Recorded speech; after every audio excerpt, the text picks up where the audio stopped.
Friends, I hope you are ready for another wave of violent riots that may very well sweep across the country. Derek Chauvin, the man who kneeled on the neck of George Floyd, the man who contributed to the series of events which sparked months of rioting, which saw some of the worst rioting in our history. He has now had third-degree murder charges dismissed. I can only imagine we are going to see some of the worst rioting we've seen yet. This is Chauvin. This is the George Floyd incident. This is the cop in question kneeling on George Floyd's neck, getting his third-degree murder charge dismissed. Now, he's still facing second-degree murder and I believe a manslaughter charge, but I don't think that matters.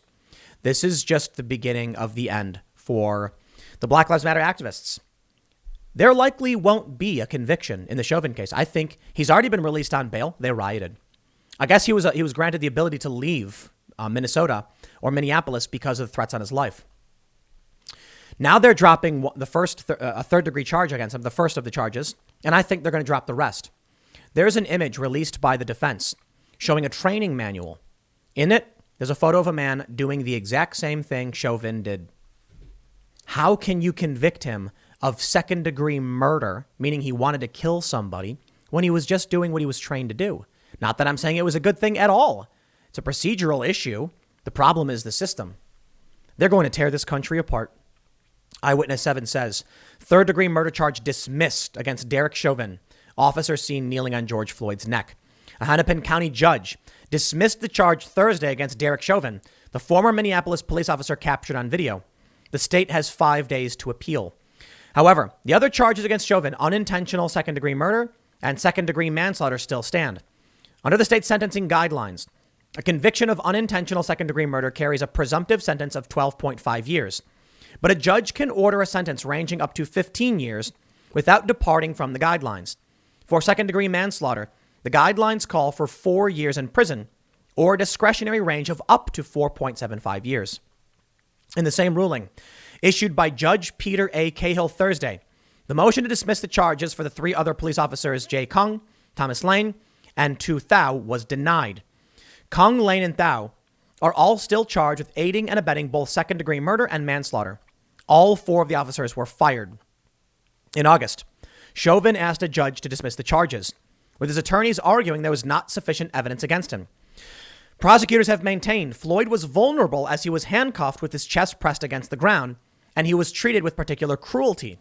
Attorney General Keith Ellison's office also noted that the former officers were in a position of authority at the time and inflicted gratuitous pain on Mr. Floyd, as witnesses, including multiple children, watched. Floyd died on May 25th after Chauvin, who is white, pressed his knee against Floyd's neck for nearly 8 minutes. However, according to, I believe it was an autopsy report, he had a lethal dose of fentanyl in his system. The defense has released an image showing a white tablet on the tongue of George Floyd. The argument now is that Floyd, knowing he was about to be searched and detained, ingested fentanyl in an effort to destroy the evidence or hide the evidence. And that resulted in his death, an overdose. I'm not saying that's true. I'm just saying that's what the defense is saying. My bigger concern. Well, there's one last sentence. In October, Cahill issued new conditions of release for Chauvin, allowing him to live in a neighboring state while he awaits trial. They're going to riot. They are going to tear these cities apart. They are going to drop this guy's charges. And this is what are we, 12 days from the, are we really 12 days from the election? Is that really what it is? Wow, man. Well, there's more in pertaining to what's going to happen with these riots. We have some more updates. I don't know exactly to the severity, but I'm worried that dropping these charges will result in something comparable to what we saw with the first week of June. I mean, they tore apart 30 plus cities. Now, this is just one of the charges being dropped. I have to imagine they are slowly going to drop the charges, not all at once, because if they did, if they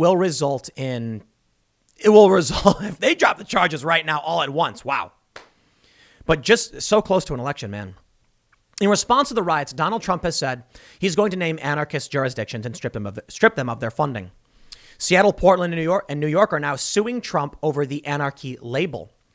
They say, the AP, New York, Seattle, and Portland, 3 cities recently labeled anarchist jurisdictions by the U.S. DOJ, filed a lawsuit Thursday to invalidate the designation and fight off the Trump administration's efforts to withhold federal dollars. Quote, the Trump administration's political threats against Seattle and other Democratic cities are unlawful and an abuse of federal power, Seattle Mayor Jenny Durkin said in a news release announcing the federal lawsuit. It's immoral, unconstitutional, and shameful that we are forced to expend any resources on this political theater. The district attorneys in your jurisdictions are letting rioters loose. So why should I, someone who does not live anywhere near your jurisdiction, be forced to have my tax dollars go to your failures? President Donald Trump issued a memorandum last month that sought to identify localities that permit anarchy, violence, and destruction in American cities, following riots that took place during anti-police and anti-racism protests after George Floyd's killing. The lawsuit ridiculed the designation, calling the president's action offensive to both the Constitution and common sense, and describing the notion of anarchist jurisdictions an oxymoronic designation without precedent in American jurisprudence. But it also noted the consequence of withholding federal money during a pandemic are deadly serious. Quote, I said weeks ago, if the Trump administration persisted in trying to illegally take away funding from New York City, we would take them to court, and we will beat them in court, said Mayor Bill de Blasio. Let me stop you right there, Bill. Andrew Cuomo, the governor of New York, recently said he would not trust the vaccine released by the CDC and approved by the CDC and the FDA. He said he would have his own independent commission to look at it. Why should we be concerned about your fears of the pandemic when you are rejecting efforts to produce a vaccine? Because the orange man is bad, I suppose. Cuomo is lying. This is political theater. The lawsuit filed in U.S. District Court in Seattle argues that unless Congress says otherwise, the president can't add conditions to money Congress has appropriated.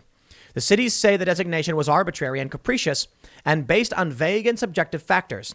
The lawsuit also alleges that the administration violated due process rights and the 10th Amendment to the Constitution, which specifies that powers not given to the federal government, such as local policing authority, are reserved for the states. It is the defendants, not the cities, who are engaging in lawless behavior and threatening the democratic order established by the framers, the lawsuit said. The Justice Department did not immediately respond to an email seeking comment. New York City Corporation Counsel Jim Johnson, who joined de Blasio at the mayor's daily briefing, said the cities are suing now because the federal government has begun taking concrete steps to withhold funds. They've actually taken this anarchist designation and started to include it in applications for federal grants. As much as $12 billion in federal money affecting health, transportation, and law enforcement programs could be at stake, Johnson said. In one example cited in the lawsuit, the Federal Transit Administration announced this month that it will consider applications for a current COVID-19 public transportation research grant in accordance with the anarchist memo. Well, the Justice Department said the 3 cities were designated as anarchist jurisdictions because they met criteria including, quote, whether a jurisdiction forbids the police force from intervening to restore order amid widespread or sustained violence or destruction, and whether the city disempowers or defunds police departments.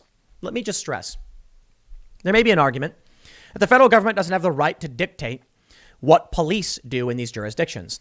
But I do think there is a problem if we give money for transportation and then Antifa uses that to go and organize violent riots, or if they destroy things, nullifying the money that's being granted to them. We can't just sit back and do nothing. So maybe this is just one of Trump's big asks, where he says, we're going to take away all your funding unless you do right, to pressure them into doing right. Maybe Trump's serious. Apparently, it seems that may be the case. But I'll tell you this. I don't want to pay for it. Do you?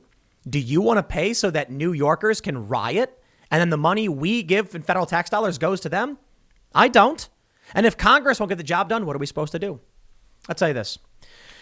We had a conversation, a good one the other night on the IRL podcast with Drew Holden. Check him out, Drew Holden 360 on Twitter. And I think it was Drew who was mentioning that when, society, when democratic institutions become corrupt and republics start becoming corrupt, like we saw in Rome, people turn to strongmen to solve the problems. Our Congress is inept and corrupt and not getting the job done. So people are turning to Donald Trump, asking him to solve these problems, but there are problems that he doesn't have the power to solve. Perhaps there are problems with the system, but maybe I think it was Thomas Jefferson who said that perhaps, a government should be purged every 200 years or so. Maybe we've reached a point where our institutions are corrupt, but Trump can't fix it. We cannot allow an individual to become a supreme authority. So what do? I don't know. But we're reaching a point in population size where these riots are out of control. These cities don't care. And instead of dealing with their problem, they would spend their taxpayer dollars suing Donald Trump.